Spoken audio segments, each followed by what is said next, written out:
Assalamualaikum warahmatullahi wabarakatuh. Alhamdulillahi alamin. Wa bihi nasta'inu ala umuri dunya waddin. Sayyidina Muhammadin wa ala alihi wa ashabihi ajma'in. Amma ba'du.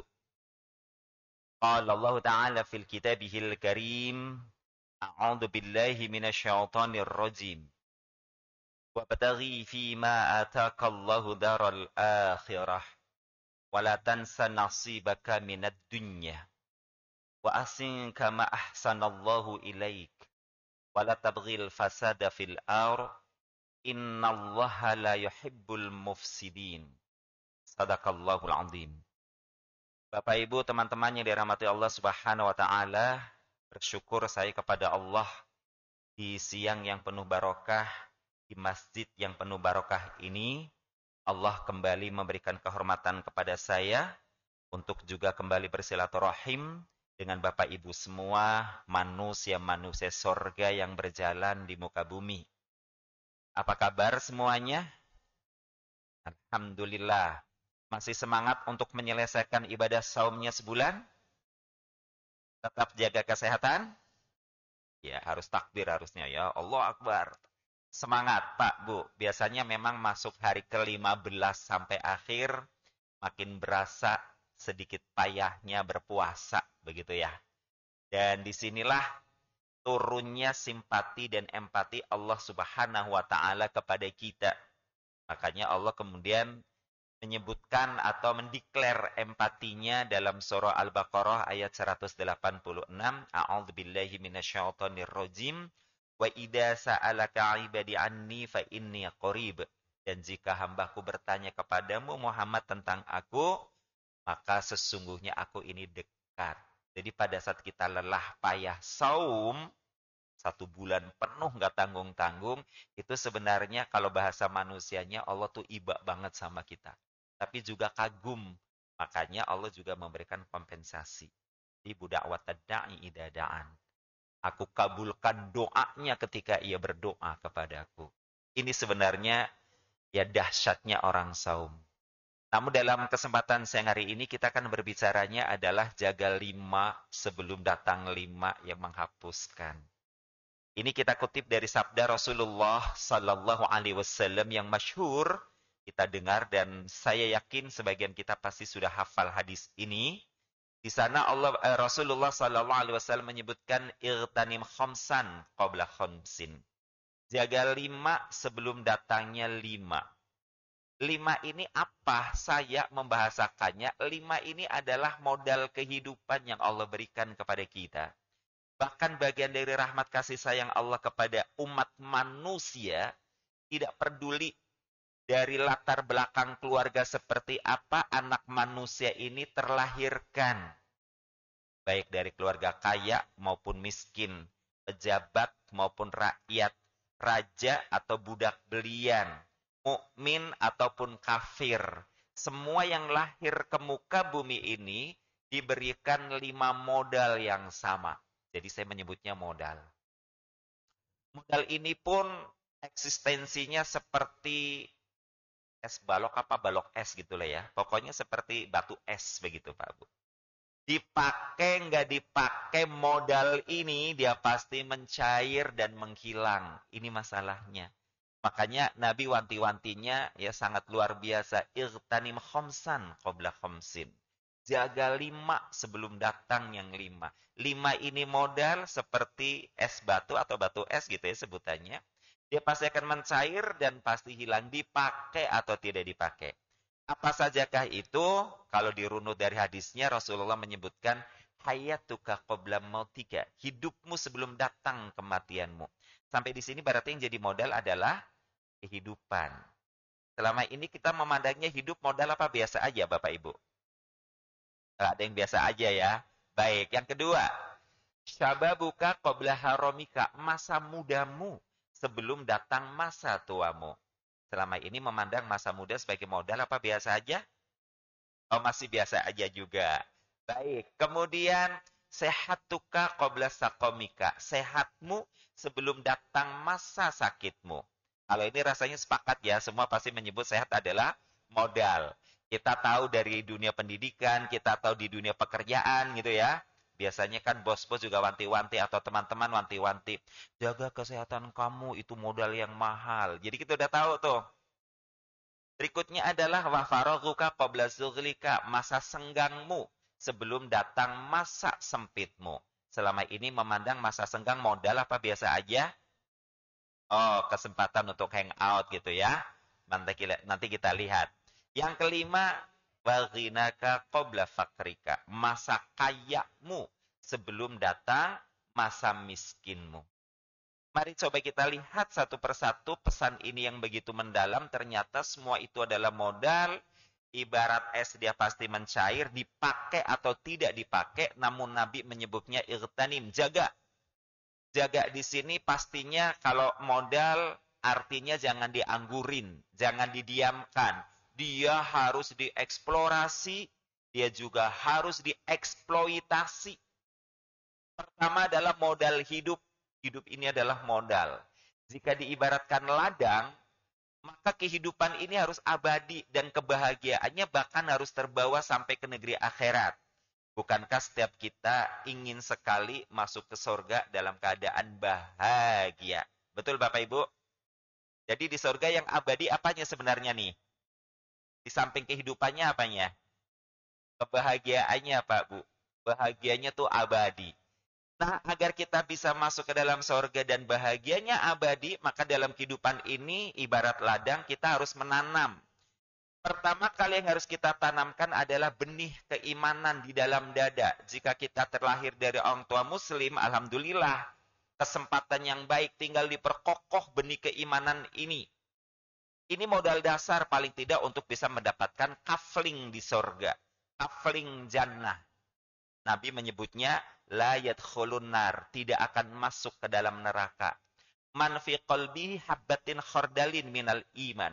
Siapapun orangnya yang di dalam dadanya tertanam walaupun satu butir biji sawi, benih keimanan. Di era yang semakin berketah dalam kehidupan yang semakin liberal dan materialistik seperti ini, Pak Bu, jangan pernah kita terprovokasi dan terbrainwashing dengan ungkapan-ungkapan yang mengatakan, wah sok sorga lu, wah sok pemegang kunci sorga lu, mang yakin lu pasti masuk sorga. Orang mukmin wajib yakin, karena garansi ini datang dari Allah dan Rasulnya yang menurunkan petunjuk hidup untuk kita bahwa siapa yang menanam benih keimanan di dalam hatinya, digaransi tidak akan masuk neraka. Maka bahasa lainnya adalah dengan menanam iman doang saja, begitu, itu udah garansi awal masuk surga. Dan ingat, surga yang disediakan kaflingnya per orang itu maha luas. Ulama ketika menafsirkan kalimat atau ayat wasari'u ila maghfirati mir rabbikum wa jannatin arduhas samawati wal ar'iddat lil muttaqin, dan bersegeralah kamu meraih ampunan Allah dan kepada jannah, kepada surga yang luas. Nah, luasnya ini disebutkan seluas langit dan bumi. Para mufasir menyebutkan yang dimaksud luasnya di sini baru lebarnya saja. Jadi kafling surga setiap kita, Pak Bu, lebarnya doang saja seluas langit dan bumi. Lebar apa banget? Bisa lari-lari apa guling-guling? Nah, kemudian kita mau egois masuk sendirian apa mau rame-rame? Bagusnya kalau sudah ngerti ilmunya surga, ngajak orang lain apa ngejas orang lain masuk neraka? Gak lucu ya kalau di surga terlalu luas kemudian sendiri. Maka jangan pernah ngejas orang, oh dia mah neraka, oh dia mah gak ada bakat. Jangan Pak Bu, ajak orang sebanyak-banyaknya masuk surga. Serakus-rakusnya ajak semua orang masuk surga. Kenapa? Kafling kita doang udah terlalu luas Pak Bu. Dan gak enak sendirian masuk surga. Kalau bahasa iklannya adalah masuk surga sendirian, gak ada elo, gak rame. Gak heboh Pak Bu, gak enak. Al-Quran sendiri menyebutkan wasiqal ladzina taqarrabahum ila jannati zumara. Dan mereka orang-orang yang bertakwa kepada Tuhannya digiring masuk ke dalam surga berombong-rombongan. Nah, lebih seru berombongan apa dewekan? Pasti rombongan, Pak Bu. Nah, tapi kita nggak cukup dong cuman kafling kosong. Bahasanya gitu ya. Kita mau kaflingnya ada propertinya dong. Yang disebut dengan ada rumah, ada bidadari, ada makanan enak. Itu dari mana sih? ngomong bodoh-bodohan otak kiri gitu ya, bahasa anak-anak. Pak Bu, itu namanya properti. Properti di sorga itu diperoleh dengan amal soleh. Dan hebatnya lagi, baiknya Allah kepada kita, paket yang menjadi tools amal soleh pun Allah kasih. Paket itu disebut rukun Islam. Maka jalankan rukun Islam yang ada 5 itu. Syahadat, salat, zakat, saum, haji. Kalau ini dijalankan dengan baik, begitu kita masuk kafling sorga, ini tiketnya nanti namanya tiket takwa. Seluruh amalan dalam rukun Islam adalah mobilisasi dari Allah agar kita meraih tiket takwa. Tuh, kaflingnya dapat, tiketnya dapat. Mendingan apa lumayan?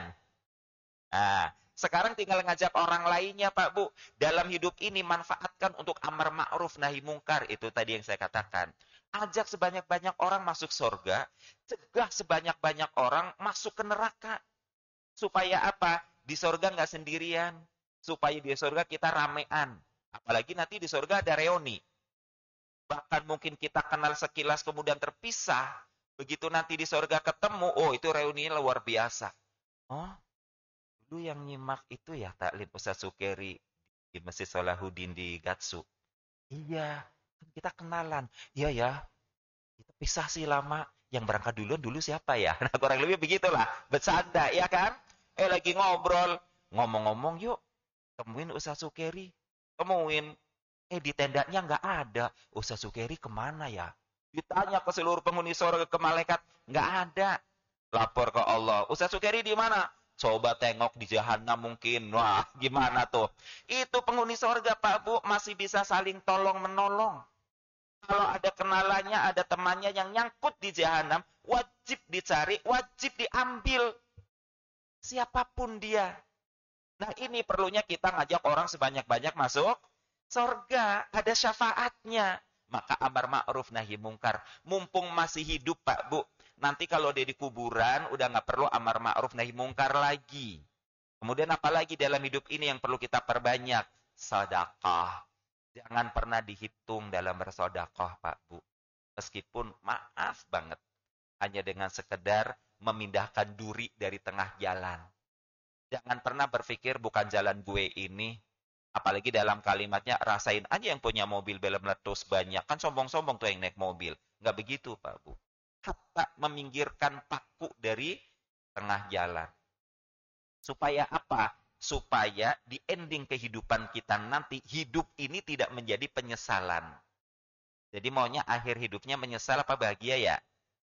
Normalnya pasti pengen bahagia, nggak pengen menyesal. Tapi Pak Bu, banyak orang yang menyesal di ujung kehidupan dunianya ketika ajal telah datang menjemputnya. Makanya Allah juga menginformasikan lagi dalam surah Al-Munafiqun, surah 63 kalau nggak salah nanti dicek ya. Ayat 9 sampai 11, kita coba ambil di ayat 9. Ketika Allah mengingatkan kepada kita, 9 apa 10 ya, yang bunyinya, wa anfiqu mimma razaqnakum min qabli ayatiyakum ahadakum maut.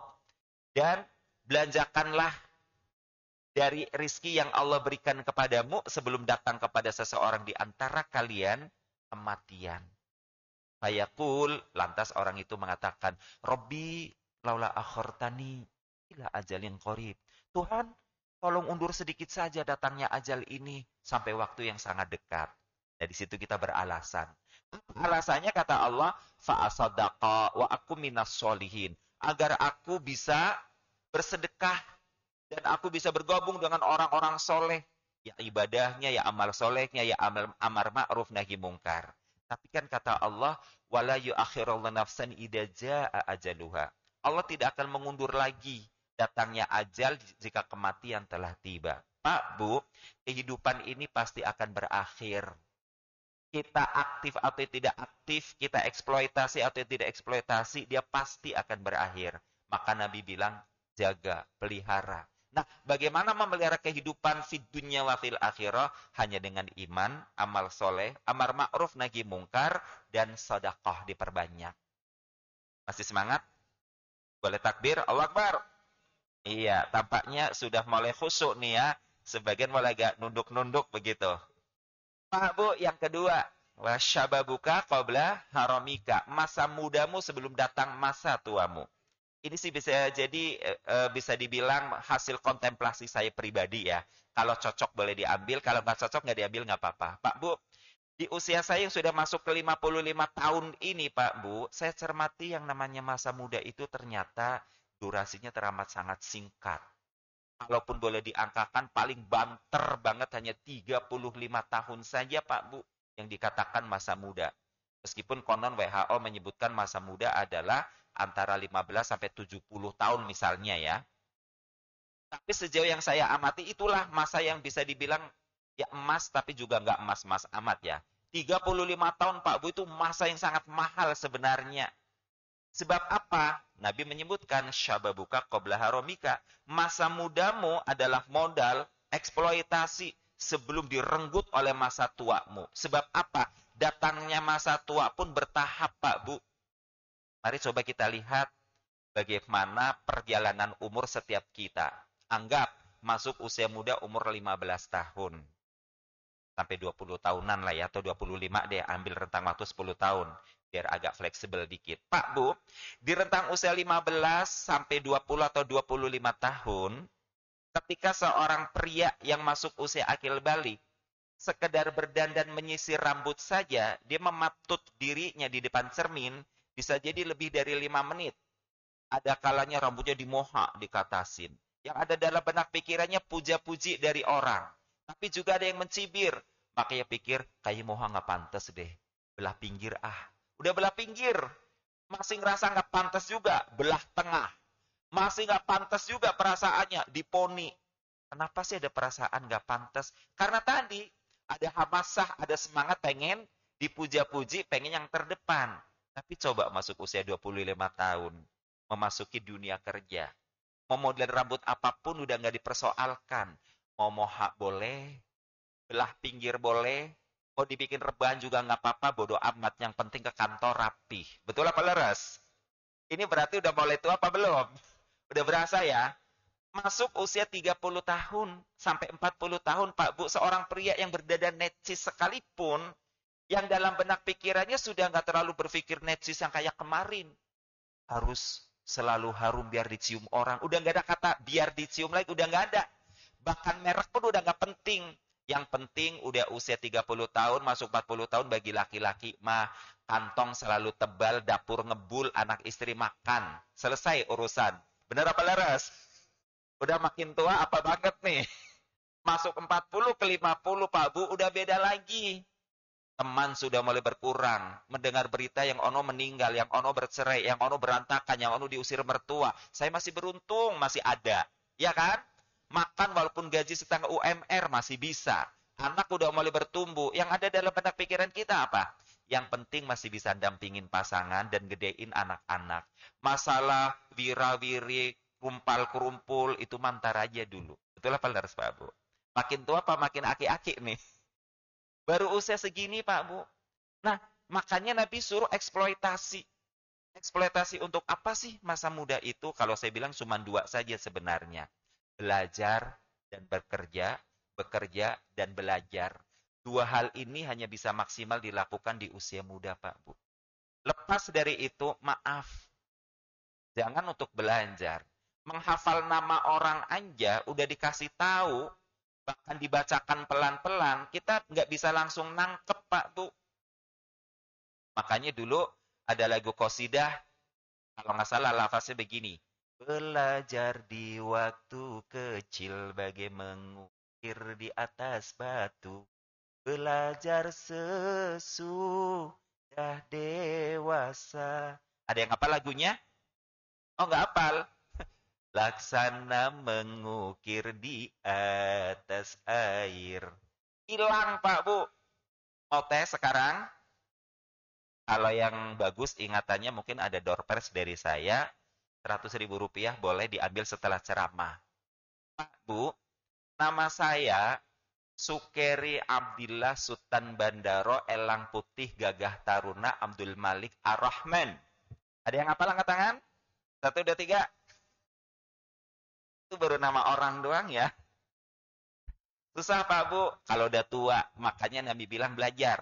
Dan ingat, Metodologi cara ketekunan belajar jangan seperti anekdot politikus ketika dia sedang ngejar kursi.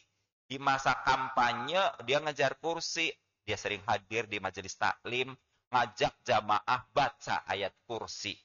Yuk Bapak Ibu bareng-bareng bantuin saya doa baca ayat kursi. Wah, ketika duduk baca ayat kursi megang mikrofon, kalimat Allahnya paling kenceng. Allah, Allah, karena terus saja dia nggak bisa sebenarnya. Nah, begitu singkat cerita jadi, dapat kursinya, lupa apanya? Nah, udah tahu semua kan? Jangan begitu, Pak Bu. Dari kecil sampai dewasa belajar, udah kerja harus tetap belajar. Jangan sampai dengan alasannya, saya kerja, udah nggak sempat lagi belajar. Ah, yang benar. Ya iyalah, apalagi belajar kan butuh biaya, siapa bilang.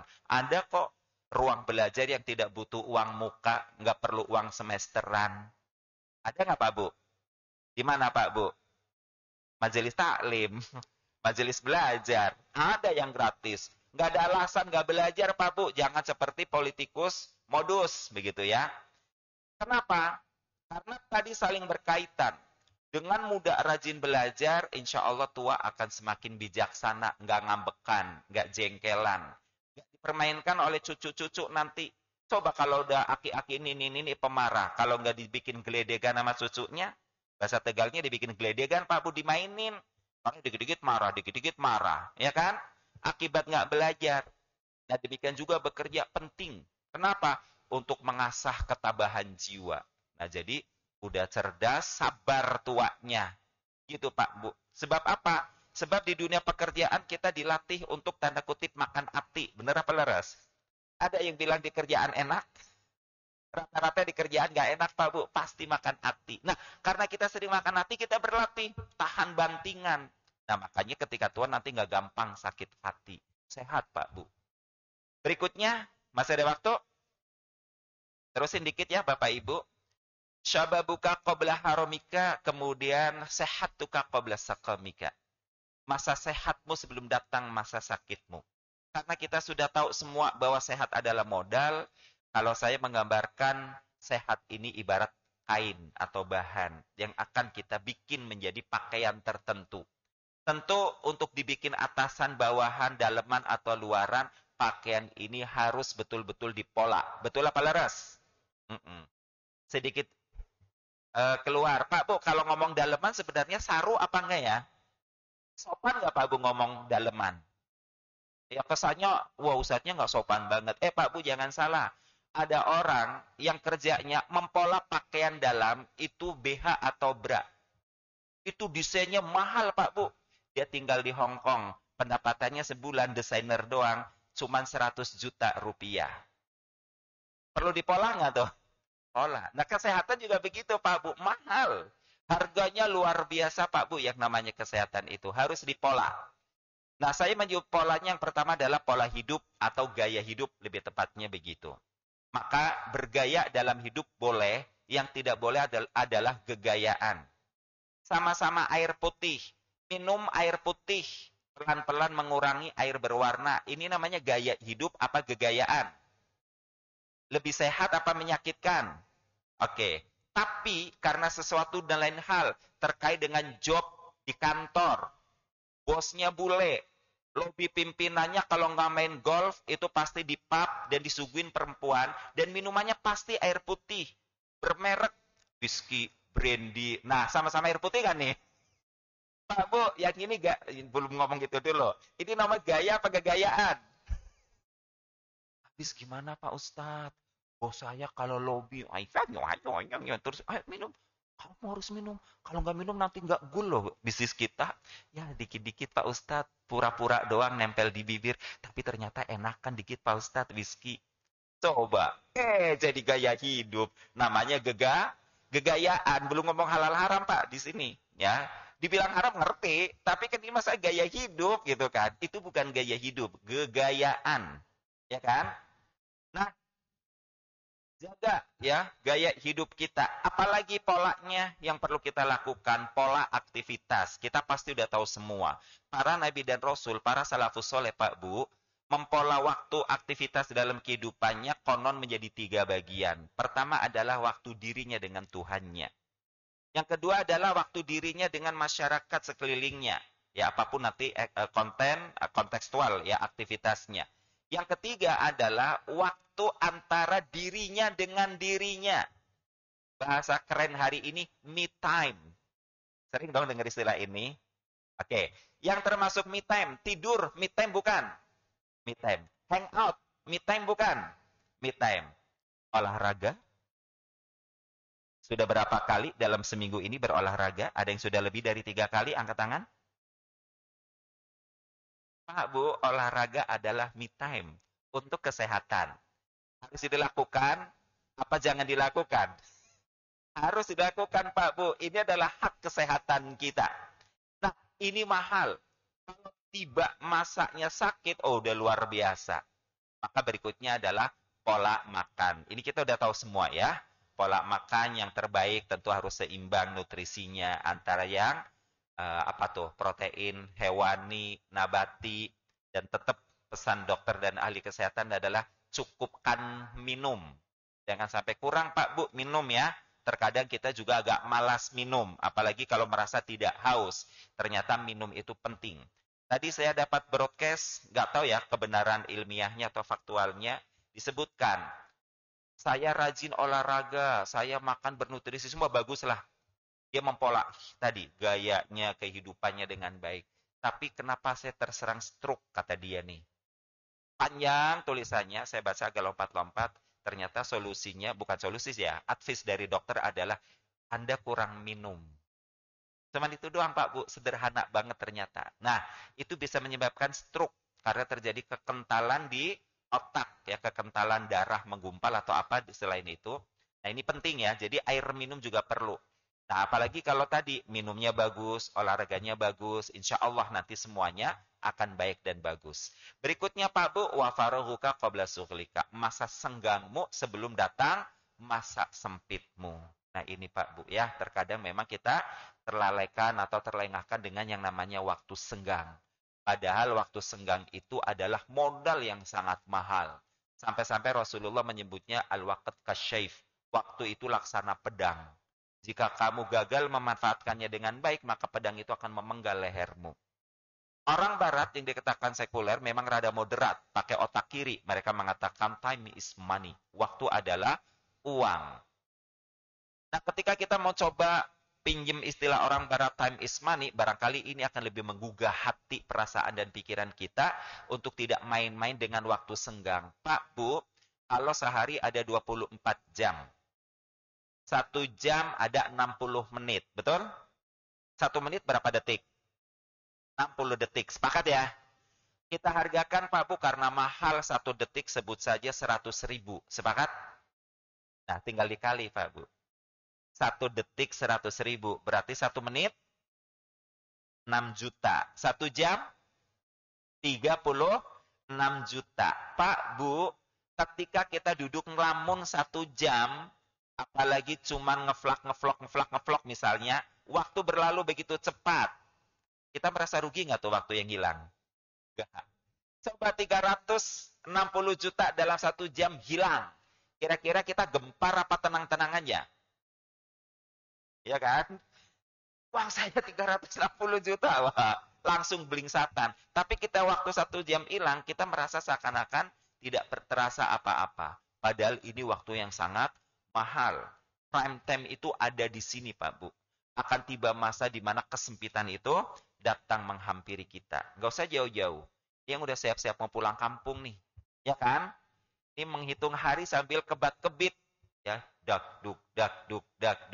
Kira-kira bos nambahin volume kerjaan nggak nih? Wah, masih tanda tanya nih. Ya kan? Ya dari sekarang packing-packing, siap-siap. Jangan ntar nunggu. Bener nggak bos ada kerjaan apa? Nggak, oh nggak bisa begitu. Tetap aja prepare. Apa yang perlu di-packing. Ternyata bos bilang, hari H kamu dinas. Lebaran nggak ada libur. Itu namanya qaddarullahu masya ta'ala. Tapi begitu last minute, berhubung kamu berprestasi, kamu baik, kamu lebaran boleh libur. Kan udah ada preparingnya. Nah, ini sebenarnya hal-hal yang sangat sederhana tapi terkadang memang terlewatkan dalam kehidupan kita, maka Nabi mengingatkan kepada kita demikian. Terakhir, yang kelima, penutup Bapak Ibu teman-teman, Rasul menyebutkan wa ghinaka qabla fakrika.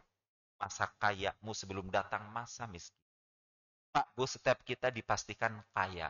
Yang hadir di ruangan ini, di tempat ini, ada yang merasa miskin? Kita kaya semua, Pak, Bu. Kalau nggak percaya, nanti Bapak Ibu sampai rumah, lihat lemari pakaian. Bapak Ibu punya pakaian cuma yang menempel di badan, atau lebih dari 2 lembar. Pertanyaannya, lembar-lembar yang lain, adakah yang tersimpan kira-kira lebih dari 6 bulan? Itu kekayaan, Pak, Bu. Bahkan kadang ada orang ngorek-ngorek lemari. Ya Allah, ternyata ini yang aku cari-cari masih baru, udah 2 tahun. Nggak kepake-kepake tuh. Sebenarnya kita kaya, Pak, Bu. Tapi ketahuilah, dalam kekayaan yang seperti itu jangan terlena. Makanya eksploitasi. Yang nggak kepake bagi aja ke orang lain. Kenapa? Akan tiba masa di mana kemiskinan itu datangnya mendadak tak terduga. Kalau kita mendengar gletser mencair, ya kan? Sedang bergerak, kita udah bisa memprediksi, oh gerakan ini akan runtuh pada jam sekian, tanggal sekian. Walaupun begitu runtuh, kita ngerasanya mendadak. Pak, Bu, kisah-kisah sederhana orang yang jatuh miskin mendadak. Kisah ini sedikit lucu, tapi ini penting buat pengingat kita. Di rumah itu dulu ada pedagang jamu dari Jawa. Bantul apa mana gitu ya, lupa. Nah, dia bercerita, tempo hari ketika terjadi gempa di Jogja sana, bahwa putrinya sekolah SPK apa-apa. Pagi itu habis subuh dia sedang mandi. Tiba-tiba terjadi gempa. Di Jawa disebutnya lindu. Karena gempa dia kaget, dia lari. Dia nggak lihat lagi pakaiannya, nggak lihat lagi rumahnya. Dia bawa gayung di atas kepala. Menemui orang-orang di kampung. Justru ngingetin orang-orang tua. Dia bilang, wah lindu, wah lindu. Orang-orang malah pada bengong liatin. Dok, yo lindu ning awakmu. Iya wak lindu. Iya ndok ning awakmu iku lho. Begitu sadar dia nggak pakai selembar benang, Pak Bu, cuma nenteng-nenteng gayung doang. Itu pakaian di rumah banyak, Pak Bu.